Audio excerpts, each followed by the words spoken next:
Divorce is emotional, but some of the most important decisions you'll make during it are financial. Who keeps the house? What are the retirement accounts really worth? Is 50-50 split actually fair? And how do you know whether the agreement you're considering today will still make sense 5 or 10 years from now? Today, we're talking about how to take some of the emotion out of the numbers, understand what you're really agreeing to, and make financial decisions that help protect the life you're building after divorce. Welcome back. Welcome to Divorcing Strong, the podcast that pulls no punches when it comes to divorce. I'm Becky Sampson, better known as Bulldog Becky Brockovich. And I'm here to give you the straight talk, the strategies, and the subpoena secrets you won't hear anywhere else. With expert guests and proven advice, you'll learn your rights, your options, and gain your power that encourages a fair and equitable outcome. Divorce doesn't have to break you. It can build you. Let's get to it. Well, welcome everybody to another episode of Divorcing Strong podcast. I have to say, today is a very, very busy day, and it's been a couple of weeks since we've done a Divorcing Strong podcast. So I'm excited to be back in the saddle, so to speak, is what my dad would say, right? When it comes to this particular podcast. I have to say, I've had some really amazing conversations the last couple of weeks about people going through divorce. And I always say it's not the easiest thing to do in your life. It's actually probably one of the most challenging things on so many different levels.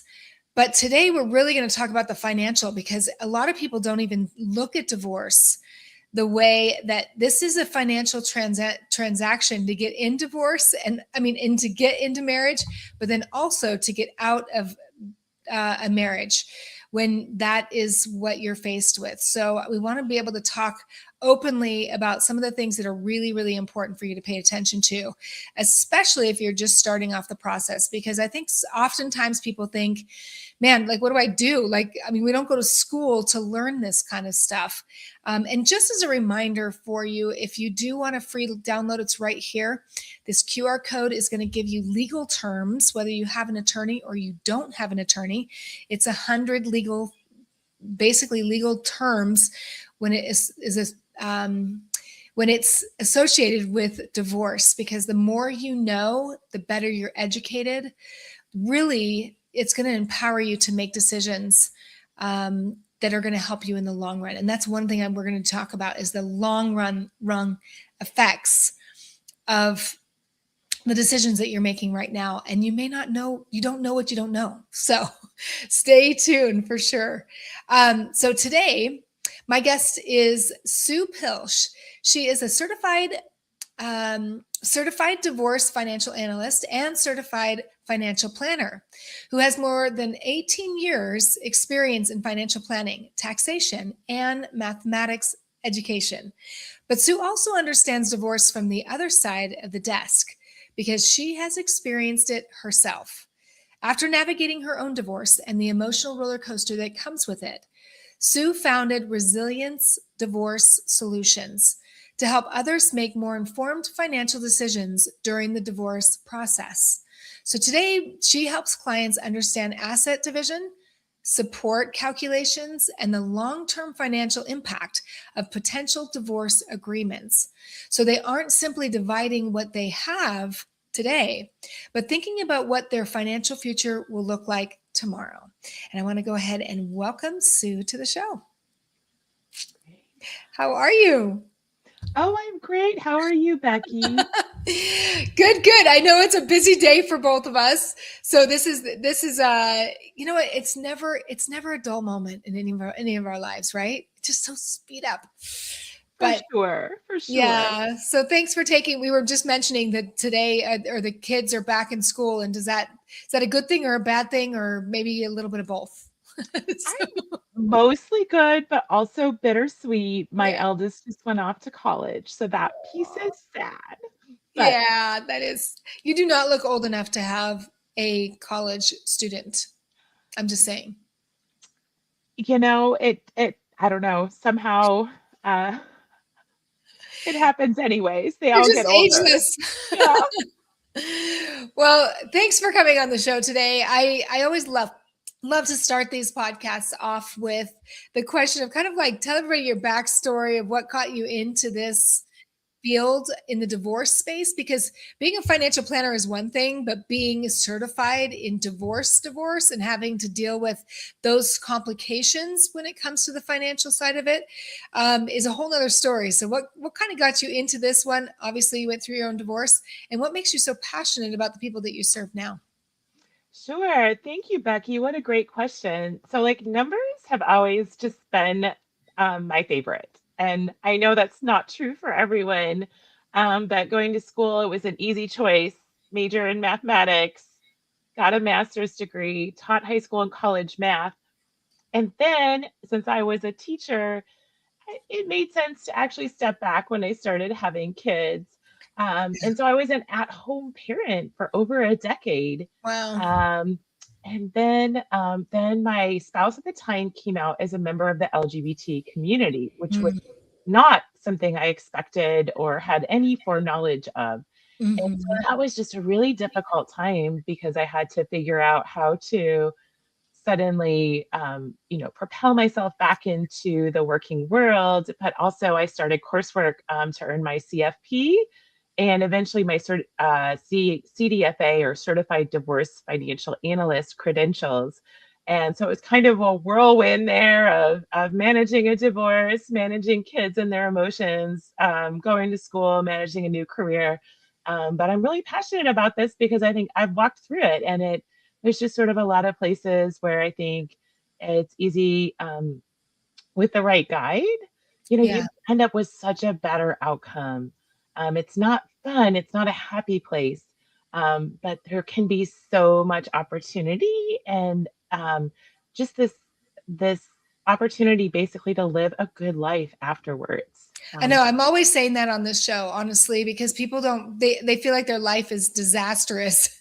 And I'm like, no, it really can be this beautiful opportunity for, I mean, it's an unwritten future. And but it does depend on some of the decisions that you make during this time. And so talk a little bit about that. If somebody, so, I mean, maybe people listening are at different stages, but let's talk about kind of when they're first started and when it first hits them, that they're getting divorced, whether they're the ones that want the divorce or not. What are some of the first steps that they can take that to really set them up for success? Sure. Another excellent question, Becky. I think one of the things is that we all have this image in our mind of when you're getting divorced is that the first thing you should do is like call a bunch of attorneys Right. and just start talking to them. And in fact, I usually recommend people have a little bit of a pause there and recognize and do some research and educate themselves. There's many different ways to get divorced. I Mm-hmm. know someone who did a total DIY divorce. I know people who've used mediation. I know people who've Regardless of how much they make or the ex- financials. exact exactly. I know people who've used collaborative divorce. I know people who have gone the full litigated divorce.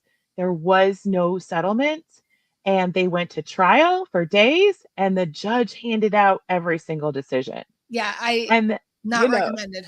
Mm-mm. no, I mean that would be one of your more expensive options. And there's a new process out there that I'm a big fan of. It's called the Soul Agree process. I had her on the show and I love. So talk a little bit about that. I, Sure. What yeah. I love about it is that it was founded by an attorney and a CDFA, which is what I am, a certified divorce financial analyst. But what I love about this attorney is that she is so Amanda Mason. brilliant. Yeah. Yeah, it's so much forethought and realize, we should not be having people run the numbers at the end. We Mm-mm. need to put those numbers right up front.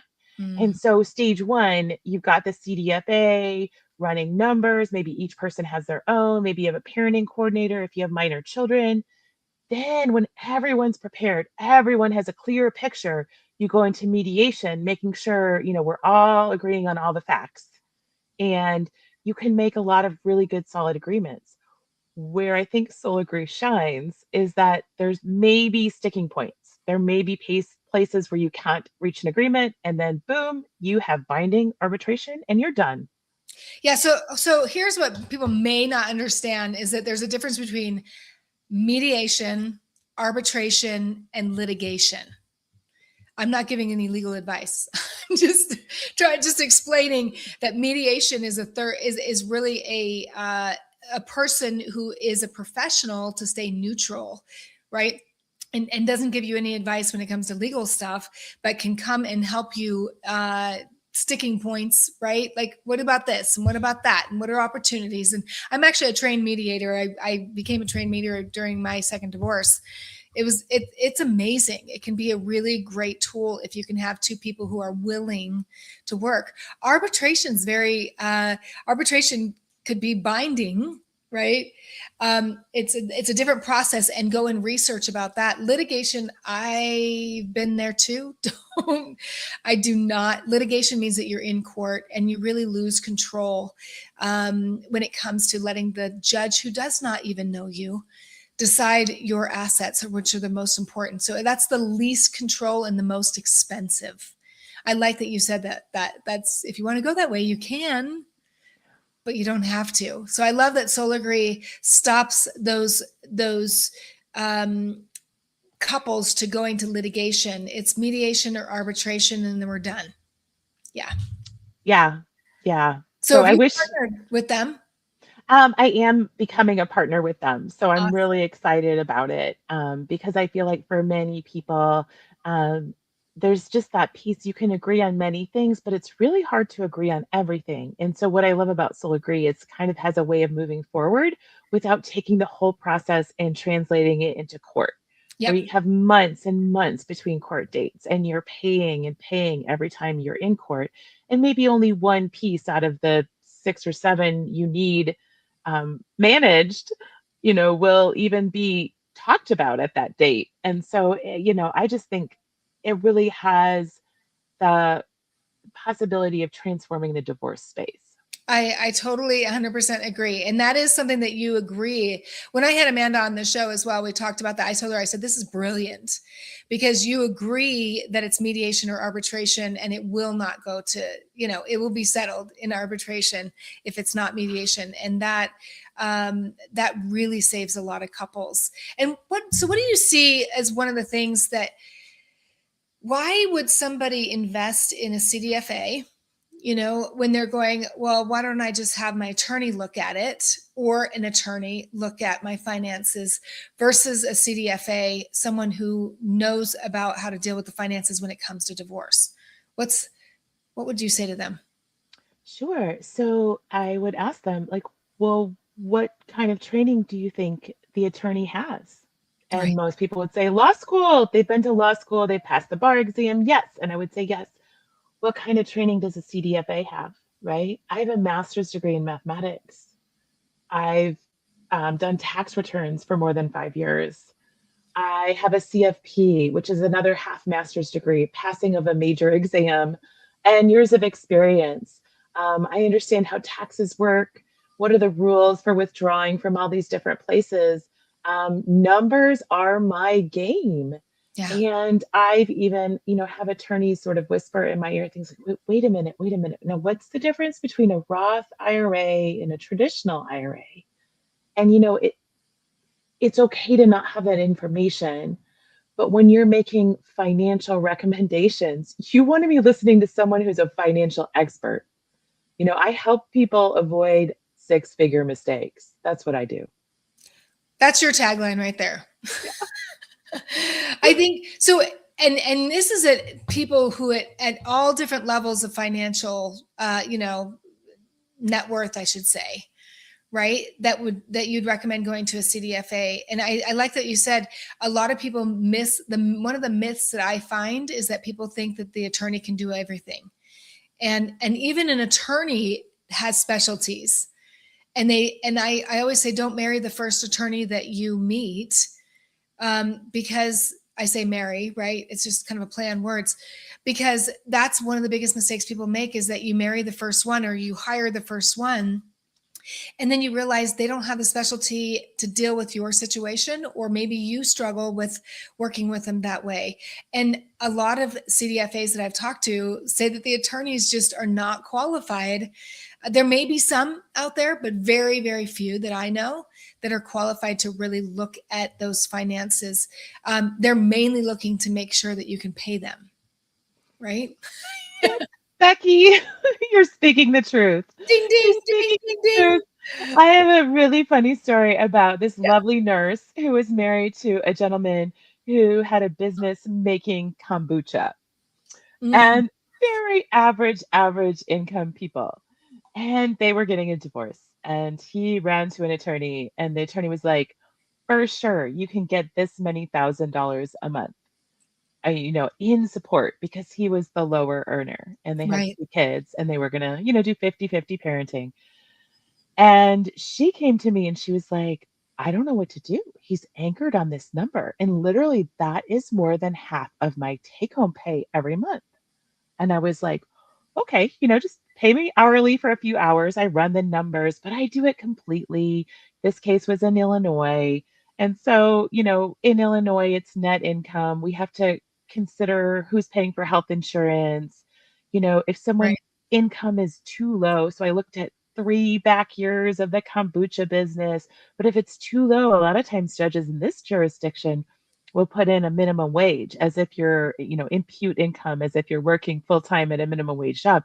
So I basically did everything and I was like, oh, no, no, no, no. You know, Whatever the attorney told him, I was like, here are the numbers. Here are my notes backing every single number that I put in that calculator up. And by the way, it's a third of what he thought he was going to get.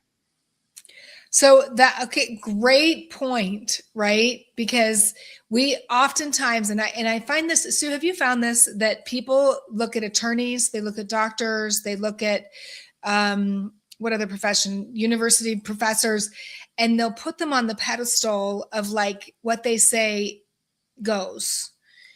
And it's really, really important that, and a lot of people also think in financial, when they come to financials, that these financials are equal. Talk about that how like a Roth IRA or those kind of things aren't equal to the same taxation, because you're into taxation, as like a home. And so just because of a $500,000 home and a $500,000 Roth IRA or some kind of investment, talk about how it's important to have somebody really that knows how to deal with that, to be able to make sure that that's fair and equal, or one or both. Yeah, that's an excellent question. So, there's different kinds of retirement accounts, and they're taxed different ways. There's traditional retirement accounts where that money has not been taxed.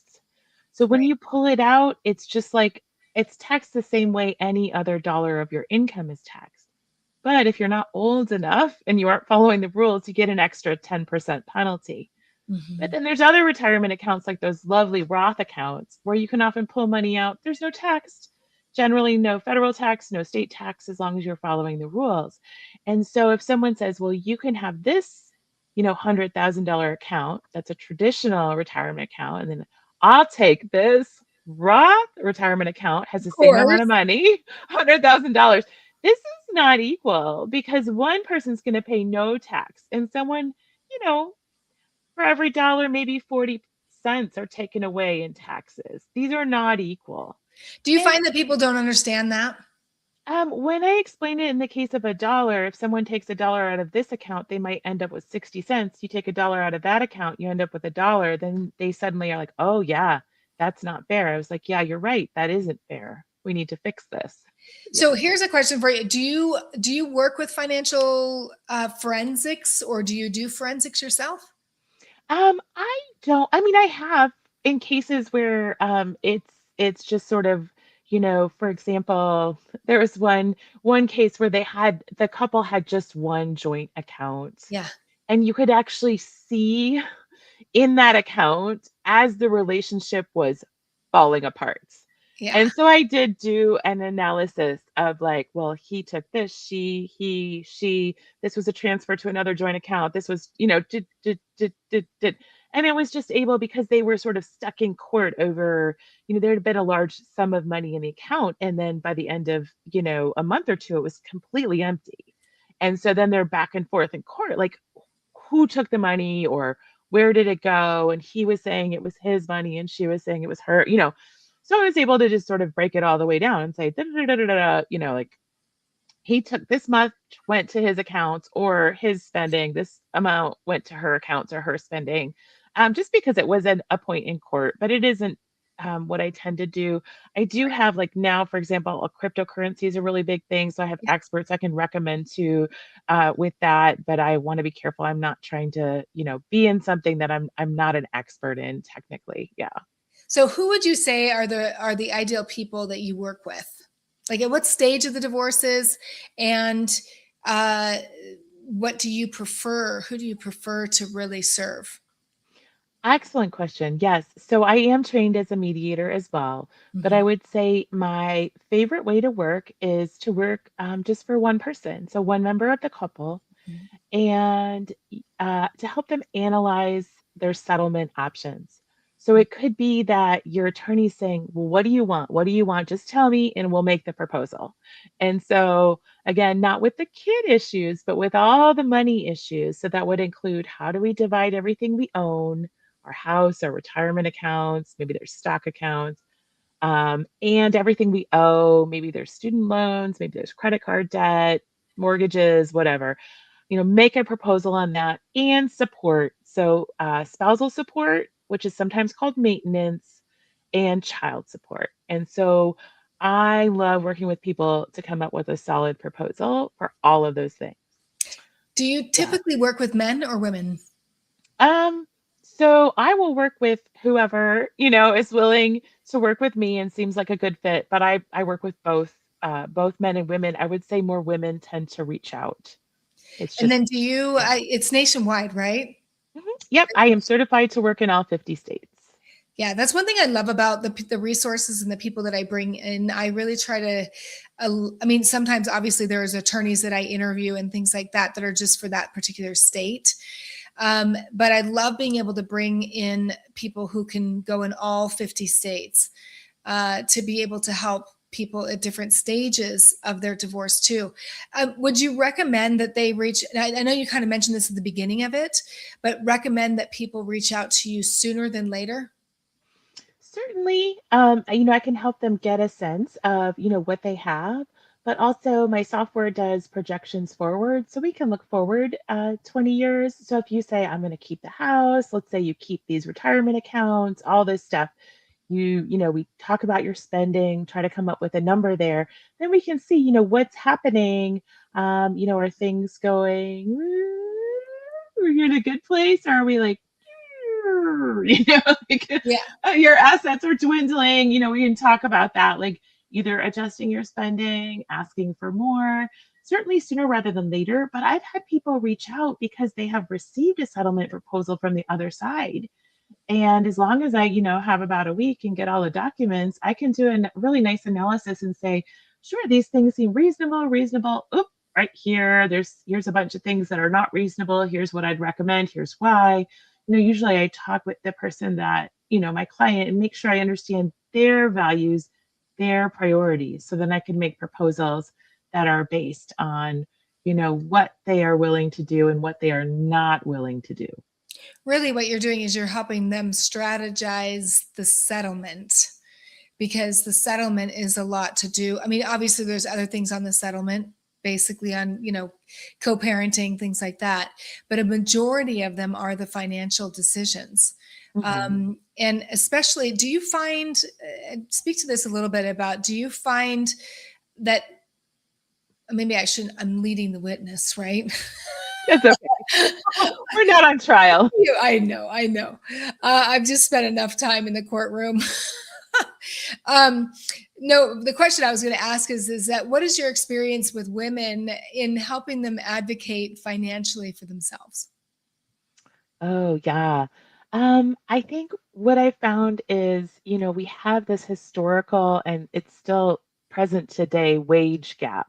And so Mhm, it's not always this way, but frequently women are the lower earners. mhm. And so it's really important, again, to advocate for yourself, to get those solid numbers for spousal support or maintenance and child support. Or even just to ask, think about, sometimes it goes over better when you say, like, I need to go back to school for a little bit. I need to earn a new degree or designation. I need to get myself current. And so being able to ask for that. Yeah. Another thing that I've really seen is understanding sort of the growth or expected growth of different assets. So a Mm, lot of times the house is a big issue. And so sometimes people will make an agreement whereby they'll keep the house, but they give up almost all those retirement accounts, all the other assets. And house is kind of complicated, right? We've got all these emotions connected to it, but it depends where you live. The value of a house can grow, but it may not grow as fast as you think, and it may not grow as much as money in retirement accounts. And you can't just sell off little bits of it over time to kind of fund what you need from month to month. right. And so it's a little tricky when are in a place where you're keeping the house, but maybe nothing else. And so to kind of be aware, I've had people like, I know I downsized after my divorce, but I'm like perfectly happy. Like, I Right. have really nice neighbors. I live on a cul-de-sac, right? So kids, when they were younger, can bike around. We don't have busy traffic. I'm near some of my favorite parks that I can walk Mhm. to. Mhm. So for me, I'm like happy to have a smaller house, because it gives me more of that financial flexibility and freedom. But not everyone's willing to make that choice. I love what you said is that it really just depends on their own values, standards of what is it that you want to create for your future. Let's see what you have to work with and Mhm. see how we can make it work. Um, the last thing I kind of really wanted to address too is that real quick is if people are finding themselves in financial infidelity or abuse. So talk a little bit about that and how do you address it? How do you handle it? In the court and out Sure. of the court, actually. Yeah, these are difficult situations to be in. Hmm. So sometimes it's a situation where there are hidden accounts, and Hmm. that's where somebody like you comes in with those subpoenas and an attorney to really demand that information. So I can do excellent work with the information I have. I can point to likely a lot of money is leaving here. We don't know where it's going. I don't see it showing up on any of the other statements, Hmm. but I can't force anyone to disclose anything. Right. So sometimes your work is needed, Becky, or an attorney is needed for that. But I can spot the losses, but I don't always, I can't necessarily make people produce documents. One of the things that I do love doing though is helping people strategize, especially when you've got kids at home, is how do you pay for some of these things? Like maybe you have a high control spouse and maybe they're just nasty, like when they're really triggered and they're like, I'm not going to put any more money in the account and you can't buy groceries for the kids. Or I'm Right. going to turn off your cell phone plan, or I'm not going to pay the utilities. And this is not a great place to be. No. So we can strategize. I know I had one client in particular where I said, ask for this much in support. Like she had great details on what everything cost. I said, from what you told me, is ask for this much in support. You pay the cell phone bills, you pay the car insurance bills for those teen They got drivers. control. Yeah, you pay this, you pay everything. Because once the money comes to you, then you can make sure your poor kids don't have their dad Right. saying he's going to cut off their cell phone bills or take their cars away or whatever. As long as you have the money coming in, you're reasonable, you pay for this stuff, and that kind of moves some things out of his control where, or it wouldn't have to be a man or it could be a woman, but whoever that controlling spouse is they don't have those, they can't really use that as sort of leverage over their kids' heads. Well, first of all, that's a really difficult place to be. I also warn people too that when you are reliant or you're relying on somebody else to pay the bill, you never know what's going to happen on their end. They may get in another relationship, that person doesn't want them to pay every month, and all of a sudden they stop and you're in trouble. Right. Like you really have to look, and actually I don't know if you know this, and I interviewed a guy. He's the only insurance that you can actually buy insurance So if you have a court order, do you know who I'm talking about? Yes, Ron? Ron Platt, I think is Yes. his name. Yeah. I had him on the podcast, and he has this insurance that you can buy that if you have a court order and they're supposed to pay you spousal or child support, or I think it was a settlement or whatever it is, that you can have up to a year if something happens to them that they're not, disabled, or I mean, not just because they don't want to pay. I don't think that was the case. But if they're disabled or if there's a death or something, that you can still get that for a year, which is fantastic. It took them years to get that in place. So there's lots of resources like that. I first of all, there's so many things that we could talk about with financial stuff. I mean, tell people first of all, kind of how when they start working with you, how do they get a hold of you? Actually, let me give you the show everybody your website right there.